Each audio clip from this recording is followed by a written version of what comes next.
We've seen kind of these moments in technology where we've seen these kind of races to the top, races to the bottom. And I think AI in some ways, it's kind of a race to the average. That's Des Cotes, the CEO of MetaLab, a design and product agency famous for designing early versions of Slack, Coinbase, and a host of other startups you've heard of.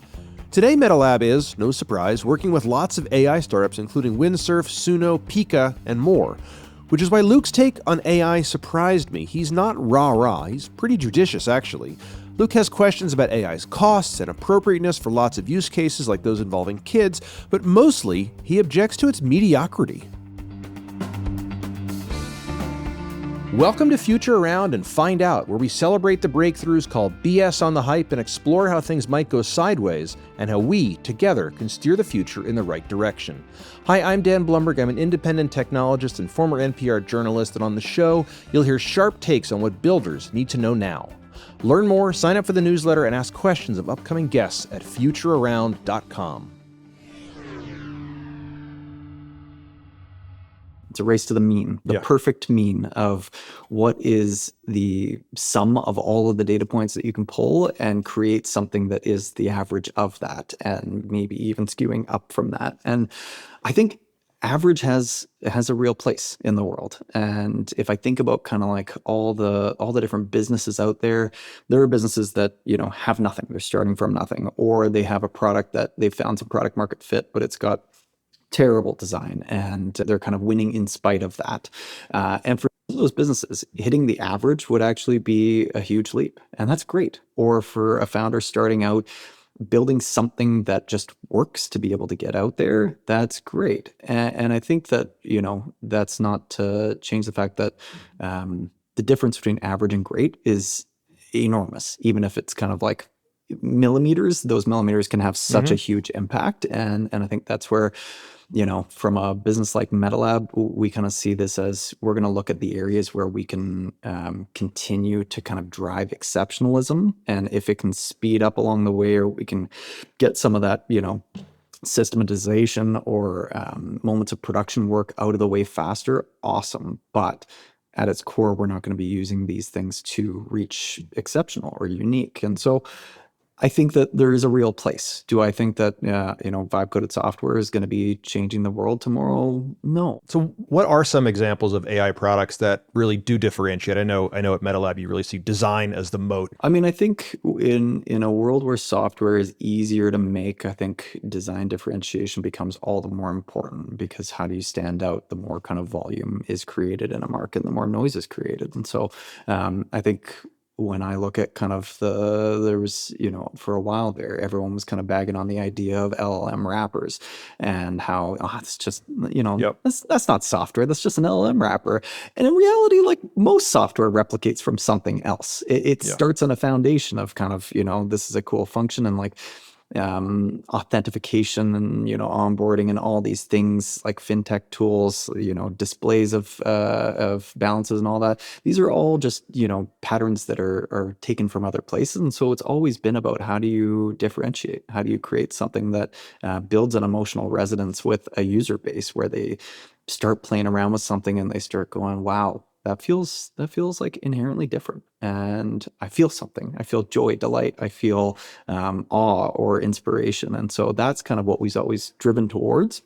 So if I look at like Windsurf as being a great example of one that we worked on recently, that was a rebrand that we did for one of the fastest growing code assist tools out there that's trying to compete alongside, Gemini and Cursor, and I guess now they're a part of Gemini and Google. But for a time there really wasn't much differentiation with Windsurf. It's trying to take a fundamentally different approach to what can a product like that look and feel like, and how do we make it alive? Yeah, no, I definitely remember the derogatory, oh, that's just a wrapper. And then we started to realize that the AI models are kind of commodities. I mean, I'm curious for you to comment on that. Like they seem, it seems like they're heading in a direction of being fairly interchangeable. I think the difference may be when it has a memory of you, and then the data becomes the moat, not the model necessarily, but what it knows about you.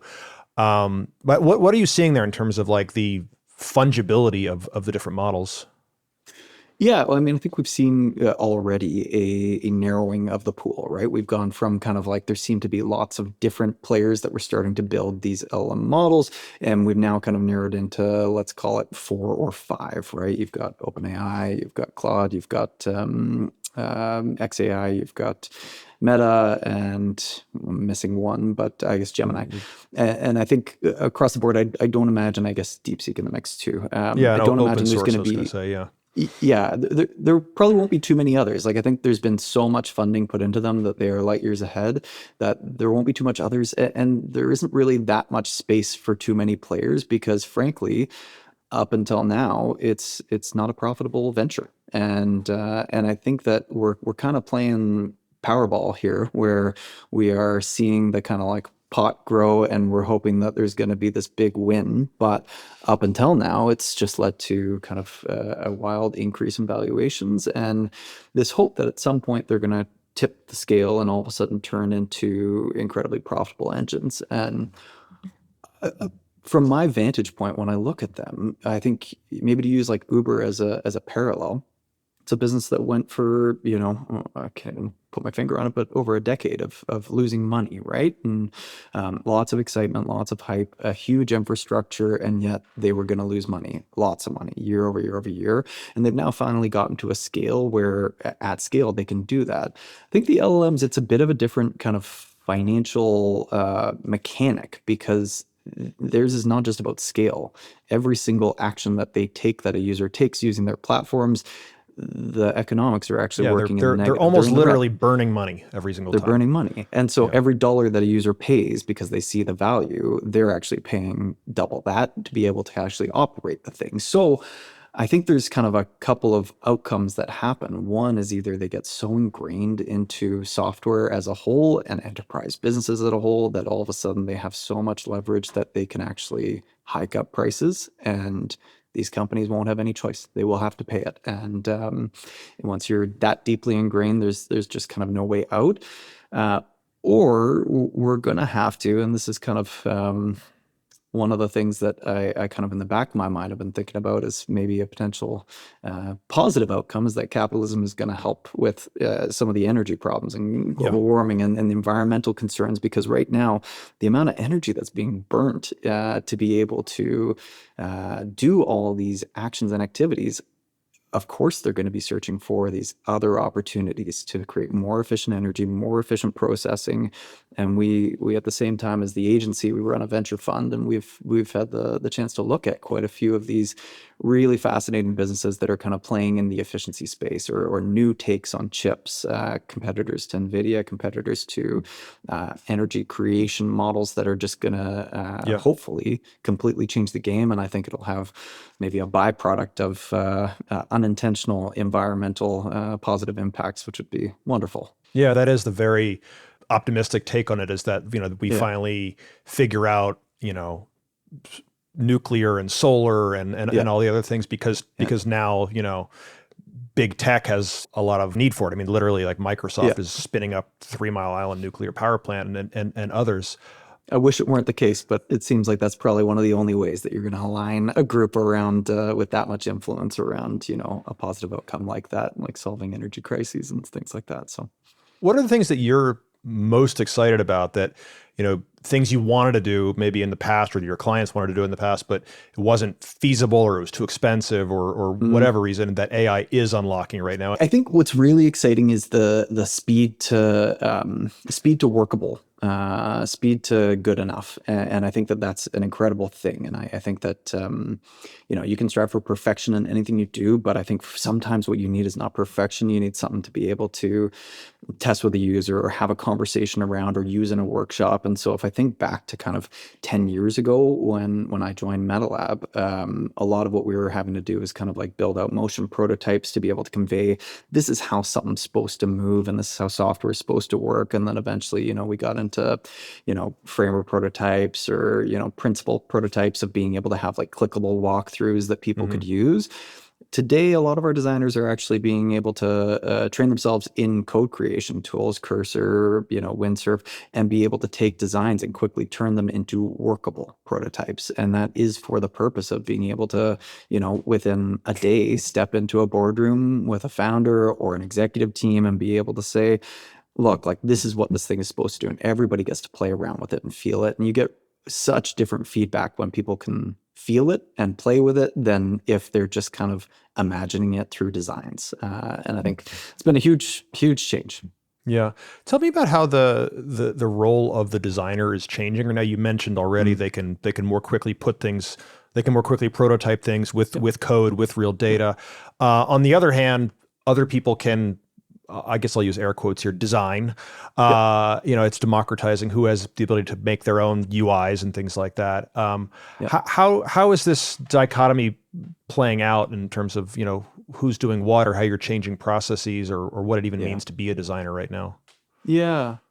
I mean, I would say there's a lot of new opportunities being created, which are great. And again, if you go back to kind of like the core of the industry, I think it's great that, product managers and founders and folks can come to us and go, hey, I mocked something up and, I used a tool to be able to kind of depict my thoughts or share this thing with you. And I think that's great. And there's a space where, again, there are some teams where that's good enough and they want to kind of go forward with that. And that's all the power to them. But I think typically when it gets to the type of client that's coming to MetaLab, they're not looking for good enough. They're looking for that kind of step above. And so even if they're able to create something, it's not changing the process of what our designers are taking, which is a thoughtful, curated approach to incredible interaction and strategically connecting with users on a deep basis. But at the same time, some of the kind of like tactics and workflows are changing and becoming new opportunities. So not to say we've moved away from kind of a classic like Figma tool set, but there are neat opportunities where I think both the idea of systematizing design and being able to apply that at scale, as well as personalization of different types of content is really interesting. I can give an example. We've been working with an insurtech company, and they do a lot of insurance in the car space. And just like a simple example, we've been building out this kind of workflow where a user comes in, they pick the car that they have, and then they want to go through this whole workflow. And so what we've been able to build out is, in the past, if you wanted to kind of create like an illustration system, for instance, and you wanted every car to have a separate illustration, you'd have to go hire an illustrator or use one in-house and actually do that up for every single car type, Yaris, Expedition, one after another. Here, what we've been able to do is just build out the system of, okay, this is the standard of illustration type that we want. These are the brand guidelines. This is how we want it to kind of show up. Do a couple of kind of point reference examples of that. And then we're able to feed it into kind of like a back-end prompt system so that when a user goes in there, they click what car they want, and then instantly that's generated as an illustration there for them. And it's kind of auto magic, which is beautiful. And that's saving a lot of time. It is creating a lot of opportunity where in the past, kind of cost and time might have prohibited that kind of level of personalization. It's a very simple example, but you can kind of see where that can kind of take us, where site experiences, app experiences can become this like very deeply personalized back and forth that is generated based on, I almost think we've seen a lot of kind of the conversational UI as being like a pattern that's started to shift, kind of ChatGPT being replicated into software products as kind of like a, just talk and like let the software kind of respond to you in these ways. And I think that's a really neat pattern, but it's also something that you don't want to lean too hard into as kind of the only answer. I'm curious to hear more of what you say there about chat and whether this is like, we'll look back on like 2025 era as like, oh, remember when we were all chatting? That was weird. Like, or do you think this is a pattern that's going to stick around in a big way?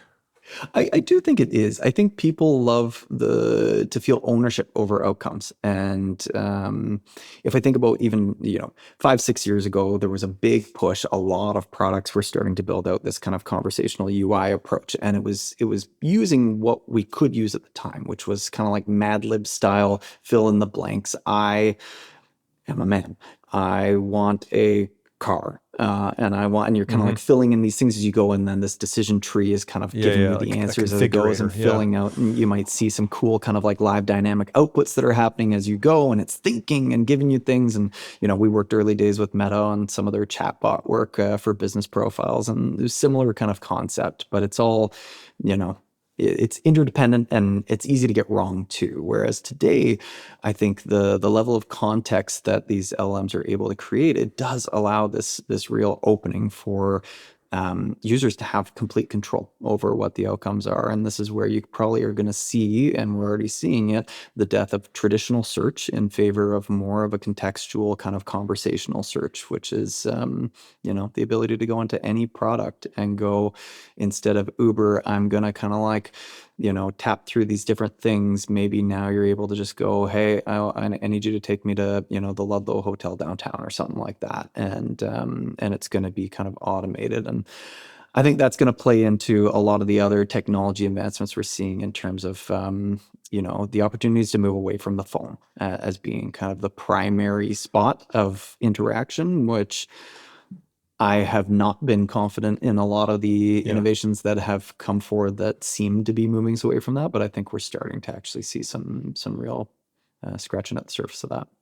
I want to go back to the role of designers for a second, because I wanted to ask you about the talent market for designers and what you're seeing right now and how it's changing, and sort of what skills you're looking for and how that may or may not be different from a couple of years ago.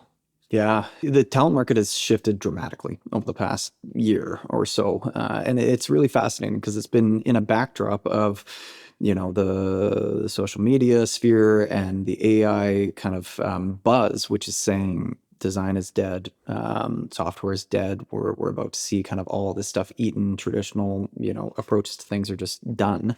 And yet, at the same token, you've seen this real shift towards, I think, a newfound appreciation for what design can bring, and true design, not production work, but the actual kind of embedding of deep thinking and exceptional craft and taste. And so you've seen, like, I think Shopify is a great example of a business where, Toby came out and was saying, every single employee needs to pretty much justify, what they're doing in the context of AI, and any new hire that we make needs to be done in the context of, can this be done by AI? Otherwise, we're not making these hires. And, they put out that manifesto, and not to say that they went back on that. I think these two things can be true both at once, but 6 months later, they're acquiring a design agency called Molly, and really leaning into the mentality, which is design's going to be a differentiator, and we need to continue down that path. So I think this goes back to kind of a real newfound appreciation for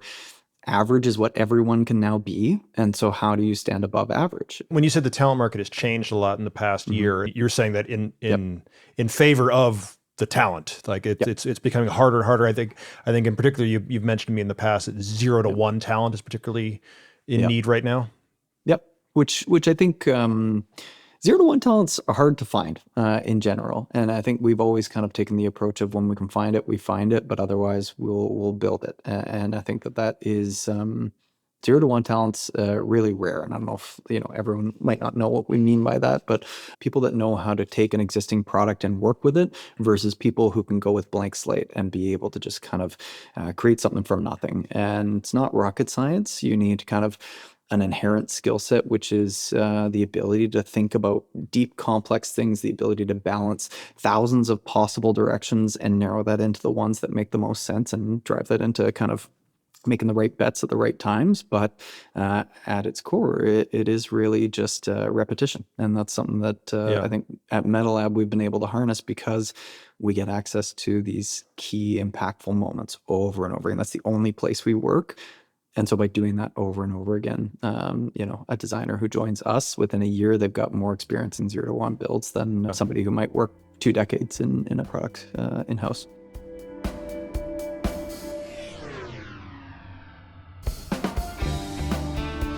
Tell me about your own journey with design. Correct me if I'm wrong. You came out at MetaLab through the business side of things, not as a designer. I'm curious, like what you've personally have leveled up on. Like, are you leading whiteboard sessions now? How have you evolved over the 10 plus years you've been at MetaLab? Yeah, I mean, maybe we'll even go like one step before MetaLab, but like I grew up as a competitive athlete, and I was big into a number of sports, playing at a pretty high level. And so when I went into Which school, I was sports? trying Now to I'm curious. soccer and baseball were the Okay. two big ones, but there were a couple others. So I was a competitive athlete, and I think I was looking for something that kind of sparked me in the same way in the business world. And I think having grown up in a family where money wasn't easy to come by, I think I always kind of looked at, I'm not going to pursue something that doesn't have security behind it, and so business always felt like a great place to go. And so I joined entrepreneurship and marketing as kind of being my focuses in school, and I thought I was going to have a career in marketing, just given the creative lens. I was always drawn to that.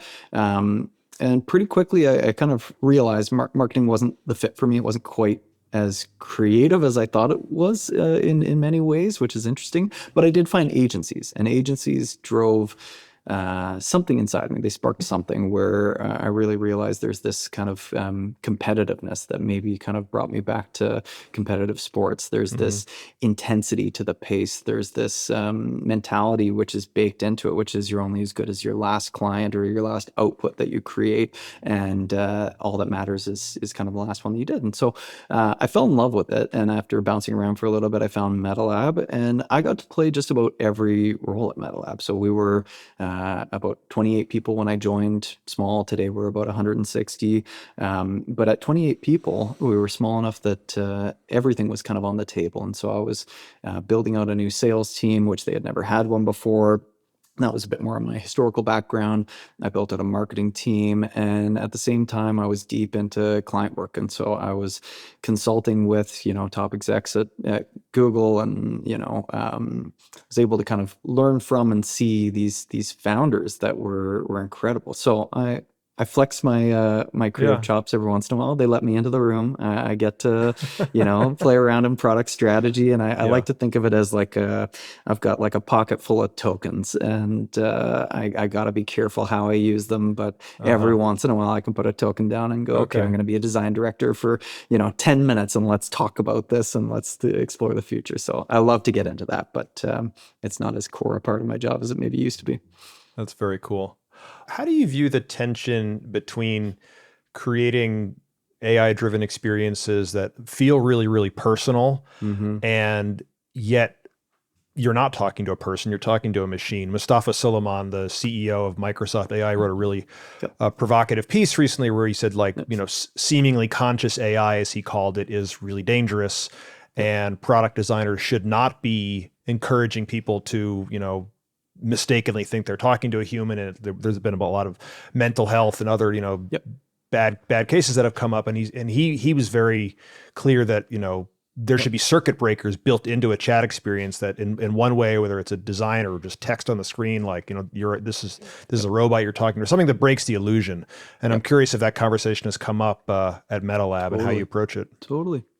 Like I said, we're very selective around which clients we take on, and we've already had to kind of ask those hard questions to ourselves as clients who are really fascinating, kind of like bleeding edge companies who are playing in this space of building out personalities that can connect. And I think there's some really cool applications. My wife's a counselor, and I think that there are some neat kind of like therapy applications that if you're going to go see a therapist every 3-4 weeks or something like that, and you need these check-in points in between, there's really good kind of ways of actually enhancing the therapist experience with that. And I think doctors and healthcare is another example in protected, safe, secure, closed loop systems where you can actually put the safeguards in place that allow you to have a lot more confidence about what you're doing, and actually having humans in the loop that can be verifying everything that's going on. When it comes to kind of these like open-ended choose your adventure relationships that you can create, and it is truly relationships. Like we see these Yeah. horrifying stories of people that have gone down dark paths because of a relationship with what they view to be a sentient being, and it's not. It is an AI that is replicating everything that it thinks you want, and that's what its job is. That's what it's trained to do, is to Yeah. try to predict what is it that Dan wants, and like how can I be that thing for it. And that's where you get into hallucination. That's where you get into these challenges of AI giving you answers because it thinks that that's the answer you want, even though the data is not telling it that that's true. And so I think it's something that we got to be immensely careful with, especially when it comes to kids. Yeah. Do you mind sharing more on, I don't know how old your kids are, but on how you're thinking Mm-hmm. about what tools they can and can't access? Or So I've got a nearly 1-year-old and a 4-year-old, and so you've got a so little bit they're of kind of time. like, yeah, Yeah. I've got a bit of But time, probably and less so than we used to have. totally. And, I've got colleagues and friends who are dealing with this kind of point where you've got kids in school and middle school who half of them have iPhones already, and then some of them are not. I've actually had a colleague of mine here whose group of friends have all committed to, if we're going to do this, we got to do it together so that our kids know that there's a sense of fairness and they're not just the ones being left out. And what Yeah. they've done is they've all bought, as parents, landlines for their homes, and they let their kids just kind of like hop on and chat, and they'll chat for hours at night. It's so cute to kind of think about Yeah. that interaction point. But Yeah, and but they I think probably have to talk to mom and dad first, like I did when yeah, I was a kid. Like, is Luke there? totally. Can I talk to Yeah. Luke, please? Just a second. So I think that there are good ways of getting around it, but it's hard. It's hard. They're going to get exposed to all of this, and I think the world has been continuously shifting more and more to kind of like an always on mentality. And as much as I feel like personally, and I think many people in these generations are kind of starting to move towards a bit of like a resistance to that always on, and trying to kind of find, I just got one of those brick devices to be able to kind of like lock down my phone sometimes at home, and just these forcing mechanisms to kind of disconnect. At the same time, every generation that continues forward, it feels like the younger generations are becoming more and more on. And that's something that, I think we need to accept and also protect against. Yeah, for sure. I was at my kids' curriculum night last night, and there was about a 15-minute presentation on screens and social media, and she mentioned exactly what you just did, which is Yep. set up groups, get landlines. I've had a landline forever for sort of safety reasons or maybe nostalgic reasons. I don't know. Yep. But what is something that, whether for good or for bad, sounds like science fiction, but that you think will be a reality in the near-ish future? Mm.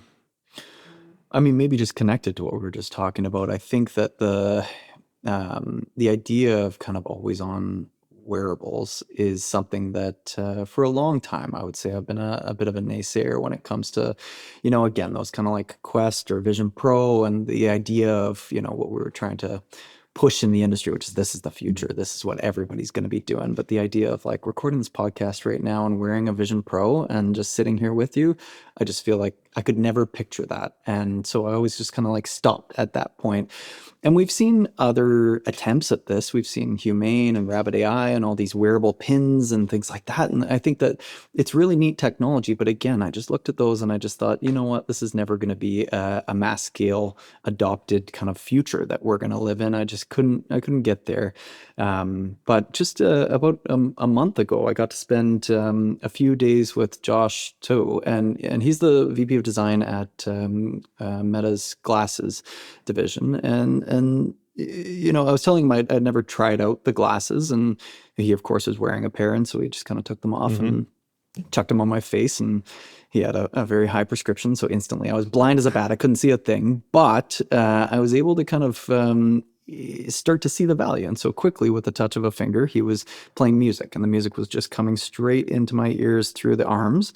And I could hear it perfectly. He couldn't hear a thing. I could take a phone call from it, hear notifications. I could speak to it with a click of a button. He was taking a picture, recording film, and you're able to engage with it in a way that's so seamless that I kind of had this like, uh-oh moment where I realized if I could all of a sudden kind of picture myself, I could imagine myself. I'm in Hawaii or something like that, and I'm wearing a pair of sunglasses, which the sunglasses are beautiful. They're Ray-Ban. And walking down the street, and I'm playing music on here. I see a beautiful building or something. I take a picture, and then maybe I need to get over to a venue or a hotel that I'm meeting my wife at. And so quickly I'm going, hey, Meta, can you just take me to this place? And they've just introduced like heads-up displays, so that right there in the corner of your eye, you're able to see, directions or different content. And so I think that was kind of the moment where I just kind of went, oh, this is this is like I might like inevitable. this. Yeah. Oh, exactly. And like Yeah. if I as a bit of a naysayer, as much as I live in the world of technology, when it comes to kind of always on wearables, I've always been a skeptic. But if I was getting myself to that place of thinking, I think it's kind of inevitable. And that leads to I don't know, this kind of like futuristic science fiction Minority Report style future Yeah. where I can see kind of Truman Show style, always on recording, where people are, live streaming their lives, sitting at home, eating dinner with their family and showing the dynamics at play there, maybe just doing the boring stuff, reading or whatever they're doing, or maybe more interesting stuff like I'm going to go for a bike ride and I'm going to kind of have the route and I'm going to record my top speed and all these kinds of things. So I think we're finally getting to a point where I can see that we're going to, you go from glasses to contact lenses to whatever. And I think we're going to, there's a real future there, which again, whether I like it or not, I think we're moving towards that. Yeah, well, we'll be in the panopticon, but I guess we'll like it, so that's good. We'll enjoy it. We'll be told to enjoy it, so go along with it. Yeah, and the Truman Show was way ahead of its time. I think about that movie all the time. Luke, thank you so much. I really enjoyed this. Yeah, me too. Thanks, Dan. Appreciate it.